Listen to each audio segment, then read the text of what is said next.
You're listening to the Spare Office podcast hosted by the Crosspoint student staff. Thank you for joining us for this episode of the Spare Office podcast. Before you start, please know that we had some technical difficulties, so our sound is not up to par today. There might be some times where there are a few little breaks, but if you're watching the video, you'll see that they're laughing. The audio just didn't pick it up.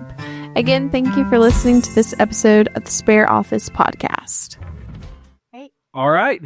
Welcome back to the Spare Office. In our next episode, I'm Daniel. I'm Abby. I am Preston. And today we want to ask the question, is busy best? And just so you know, we have done zero preparation in answering this question. So this is as real time as it gets. So let's throw Preston under the bus first. Preston? Let's just start this way. What would we define as, how would you define the word busy? Well, I can look it up in the dictionary. You could do that. Well, I think there's a difference between being busied and being hurried. So if you're busy, you've got a lot of stuff going on. You got the time in your life is filled up with things constantly. But being hurried would be not being present in those. What are you looking at? You're on your... Really? Yeah. Is my Blind. Everybody is blind. being hurried. I'll set that right there. Hey, put the mirror. We'll leave it on the table. That's disgusting. There we go. Make you. Being hurried would be having all these things to do, but always kind of looking to the next thing and filling your calendar, not for the purpose of like growing yourself as a person, but just kind of distracting yourself and hurrying through those things, not really being present where you are.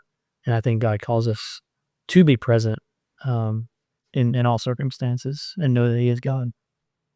It's interesting because the way you describe that is that you don't necessarily have to be busy to be hurried. Yeah, true. Very true. And I think that's real. I've never thought about that before. That's a great definition, Preston. Wow. Yeah, well, we've all probably heard the phrase like, hurry up and wait. And I think that kind of is fitting into what you're saying there, where we hurry to get somewhere for the purpose of waiting. You know, I got to get to the doctor so that I can sit in the waiting room. And it doesn't matter how early you seem to get to an appointment, you still have to wait. So, I mean, there is definitely a difference between the two. I'm also thinking about the book, John Mark Comer. I think you've read this. The Ruthless Elimination of Hurry. Never heard of that book. Serious? Yeah. Okay, well. It's fun title. It is. It's well read. Anyway, continue. That book talks a lot about what you're describing as busy and how oftentimes, especially I think in our culture, we find ourselves thinking that we have to be in a hurry and we have to be busy. Because if you're not, then you're failing almost based on our culture's kind of view. If you're not being productive or doing something to better yourself, then you're failing. There's a sense of importance that comes, I think. Like if I can sit here and tell you my list of things I have to do, then that communicates to you that I'm needed, that I'm wanted, that I'm important, that my identity is wrapped up in a ton of things. And I think sometimes we enjoy that because what it does is it forces us to go, because the last thing we want to do is to be quiet with our thoughts. And so I think, is busy best? That's what we're trying to answer here. No, but busy in some ways is easier because then you don't have to, it's not easy. I mean, I hate busy. No, but that, You don't you're exactly right. No, you're exactly right. I'm making the face because it kind of hurt when you said that. out. Yeah, I think being busier is easy because you don't have to stop and really think. I think it goes along with being hurried. It's like if I'm just going, then I don't have to, one, think, why am I doing what I'm doing? I'm just doing it mindlessly because I need to check a box. But then two, it's like, what am I feeling while I'm doing it? Or what is it I'm trying to avoid feeling by doing this? So. And we're not made to be that busy. I mean, No. God literally designed in the week a day where we're supposed to just rest. And I'm convicted because even when I get that opportunity to rest, which I get more than you guys because I don't have kids and just less responsibility. But Glad you see that. Just a different season. yeah, I know. But even in those times where I'm given the gift to be able to rest, I'm like distracting myself on my phone or watching TV, and I'm not actually resting. I don't feel more rested in those times because I'm still keeping my mind busy. Yeah. And I'm not allowing myself to just be with the Lord. And I mean, even when we do like make time to rest, we even call it a power nap. Like, what the heck is that? What in the world is a power nap? It's not even barely a nap. But that's how a lot of people get their rest. It's through this like short, like 15 to 30 minute window of closing your eyes. And we call that enough. It's, man, our culture has just done a great number on what we understand the word busy to mean. And there are times where life does get busy and where busy is not a bad thing. For instance, our summer in student ministry, it's busy. Summer is busy. It is a hustle and bustle kind of season for us. And we work really hard and we work a lot of hours and we go on trips and we plan and we do all these things. And we realize that that's just going to be that's what that season is going to be like for us. But then in the fall, as far as the rhythm of student ministry is concerned, in the fall, we have a little bit more downtime. And that's where we have to all be intentional to make the most of that. That's typically where I'm going to try to find at the beginning of the fall, a time to go on a getaway with my family, and try to, as they say, unplug, which there's a lot of theories on how long it actually takes to unplug when you're in the ministry world. I don't have the luxury of taking that long, but, we do the best we can. But even then, like, I think about what it means to rest in light of the busy world. And just trying to figure out how do you do that and not fall behind in the things that in the things that we have to do. I mean, because I think in all of our listeners and viewers would say that, like, but I have to do these things. Like I don't get to just say I can't do them. So how do we balance rest and busyness and get all the things done that we got to get done? Well, and even before we move into that, as a mom right now, I'm even thinking with my kids, like, I feel the need for them to be busy because though it's like a curse word in our house when they say I'm bored. And I always say, like, I'm glad you're bored. Like, that's good. Like, use your brain, go figure something out. But like, as soon as lacrosse ends, I'm like, okay, what are we going to do next? What are we going to do to keep you moving and active? And then, as soon as volleyball is over, it's like, okay, well, what are we doing next? Or we're trying out for this thing next. Or now that baseball's over, like, what are we doing? It's like, I think I am, and like, not on purpose, instilling in my kids that we need to stay busy, that you need to constantly be doing something. But like, even still, in the midst of doing it, I don't think I've ever stopped like I am right now asking, well, why? Why do I feel the need to continue to fill their calendar with things and events, and you got to go hang out with this group of friends, and you got to go do that, and you got to do this, and then you got to do this, and then it's like they're watching me be quote unquote productive, and I think they need to be productive as well. And they do, like, they need to clean their room, they need to do all of this stuff, but I'm adding all this extra to them. But why? And what is it communicating as a parent when I'm like, the things I'm filling your calendar with are keeping you maybe from church, or keeping you from fellowshipping with the body, or hanging out with the friends that you need to be hanging out with. So I don't know, like, just even in talking, and because this is unscripted, it's causing me to think about those kind of things of, is busy best not just for me, but for the people in my life? And because, I mean, yeah, we're talking to our students, but hopefully we're talking to some parents here too, to just maybe slow down and really think, like, why is my schedule look the way it looks? Does it need to look that way? What about my identity am I finding in my color-coded, rainbow vomited calendar? Like, what is that? Because if I'm being honest, there's something that makes me feel, even though I hate it, there's part of me that loves it. Because it's like, I'm so busy. I mean, is that not when people ask you, like, how are you doing? It's like the first thing that comes to your head is, I'm busy. Yeah. And I'm like, I hate that answer, but I love that answer because it's like, I'm just so important. Well, see, that's, I think, kind of like what you were saying. It starts with like a mindset of like a level, like, I'm busy, so I'm important. But I think we can tie it back to our last podcast on justification. Like, the whole point of the gospel is that we are justified before God because of what Christ did So good. and not because of what we do. Yes. And so that's where the rest comes in, is like, even in the busyness, the things that we have to do, that we can rest knowing I don't get my importance from these things, but I get it from what Christ has already done for me. And that's our justification. And so kind of helping our viewers see how the theology kind of matters in the day-to-day, in this conversation of is busy best. Right. And I think that certain personalities are going to think about the word busy from a different perspective. Some personalities feel like busyness is very taxing, whereas others might feel like busyness is fulfilling.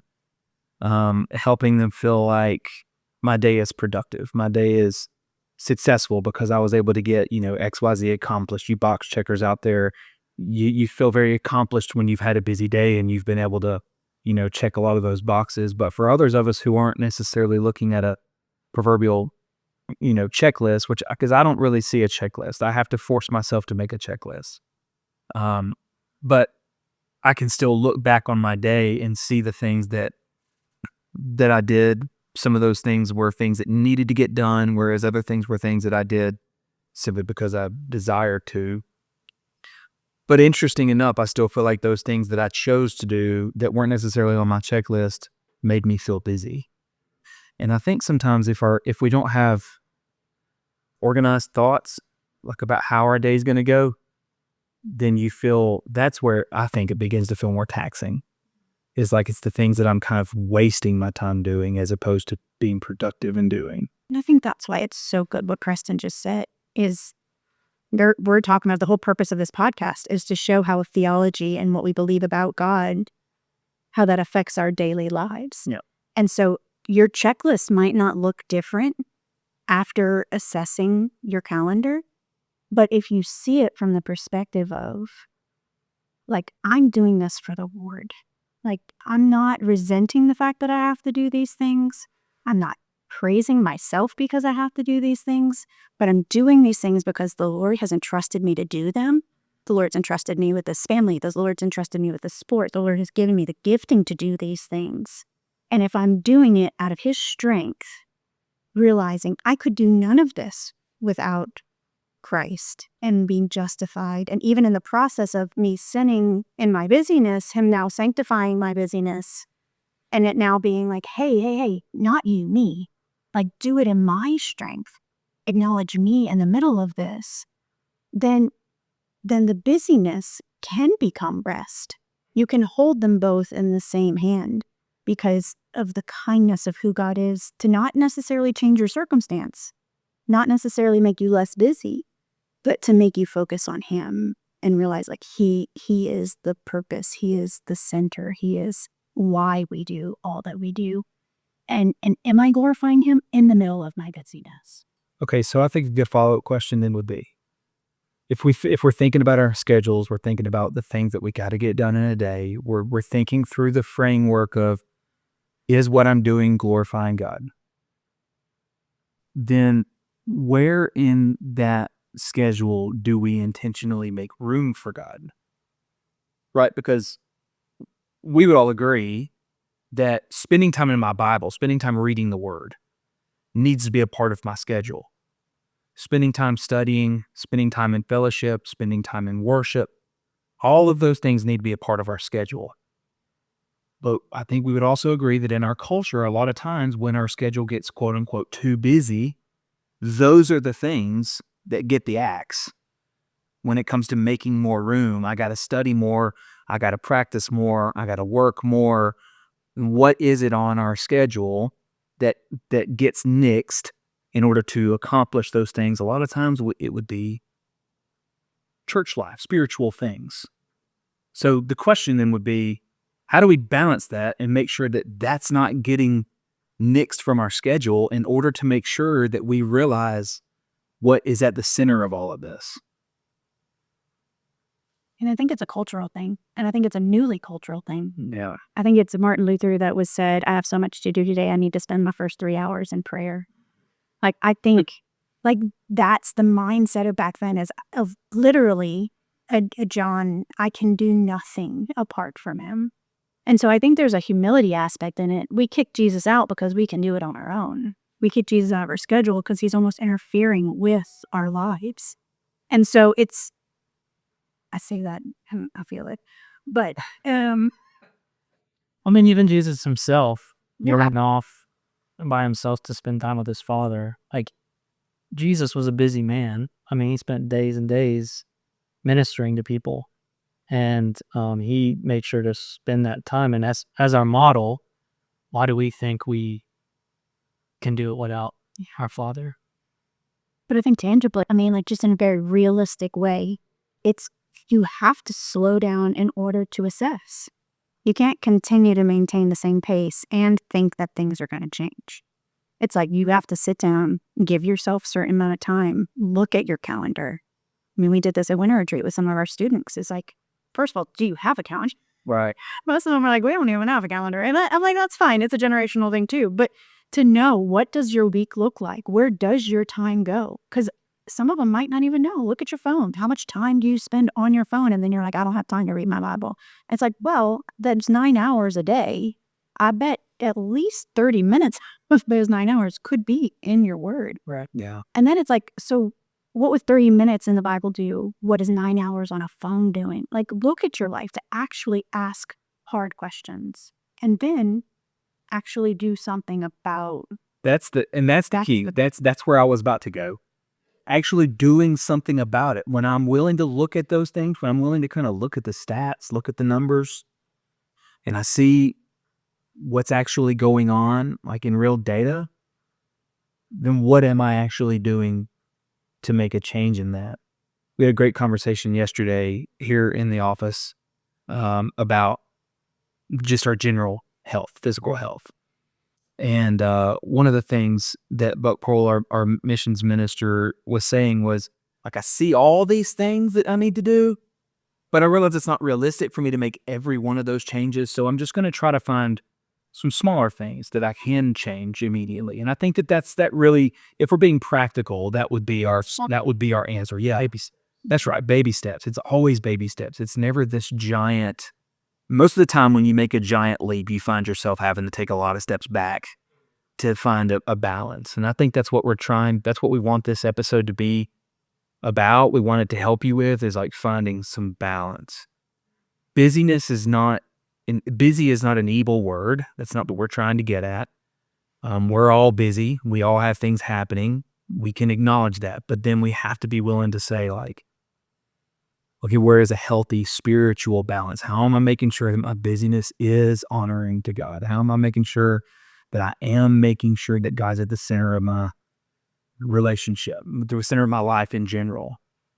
So maybe that's a question that we can leave our listeners and viewers with from this episode is, what are some baby steps that you can take to find some balance in the busyness? What would you say, how do I word this? What would you say is the main thing that you have to have on your list that you can't scratch off? And then what's something that maybe you can scratch off, such as like time and spent on social media, things like that you just mentioned? And then how do we make sure that we can be intentional now with that time? And I think using your phone to your benefit will help you. I set reminders. Reminders help me a whole lot. We've been working on memorizing Colossians 3 as a staff, and I have a reminder on my phone, pops up about every other day. It says, practice Colossians 3, because I'm human and I forget. And so reminders really help me. So what's something helpful, practical that you guys do to help yourselves in that regard? I mean, I have if we're talking about phones, like on my social media, I have a screen time notification that just pops up and says I set a certain amount of time each day that I can be on Instagram, which is my app of choice. And it says you got 5 minutes left for the day, and it pops up every time. Now, can I ask, what is your screen time limit? 45 minutes. Okay. A day. All right. Surprised. Why you I thought maybe it would be higher than that. No, 45 minutes a day. Okay. All right. Some days when I'm extra sinful, it go faster. But no, it just like, I know somewhere students will have apps on their phone that limit their screen time, and it's just so you can make an intentional, conscious decision to say, I'm done with this for the day, and I'm going to spend time with God.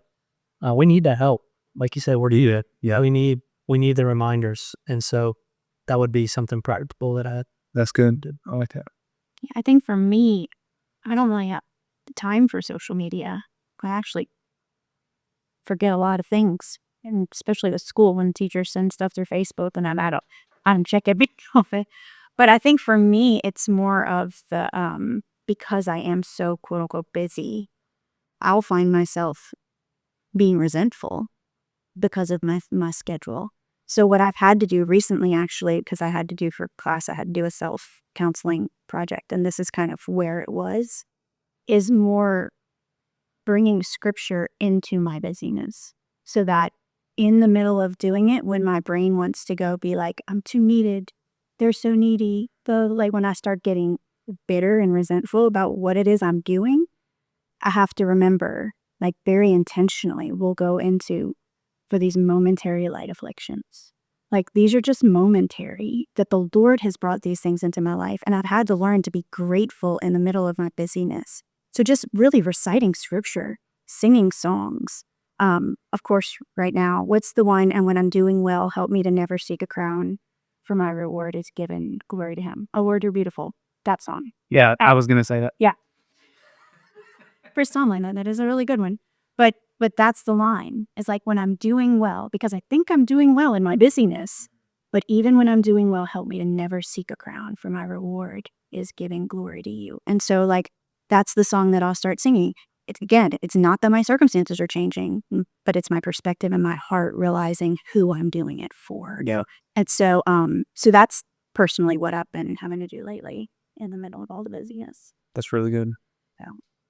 Okay, well, we're going to wrap up this episode of the Spare Office Podcast. Well done, everyone. Way to go. We did it. Obligatory statement about podcasts. You should subscribe so that you can get notifications when we release new podcasts.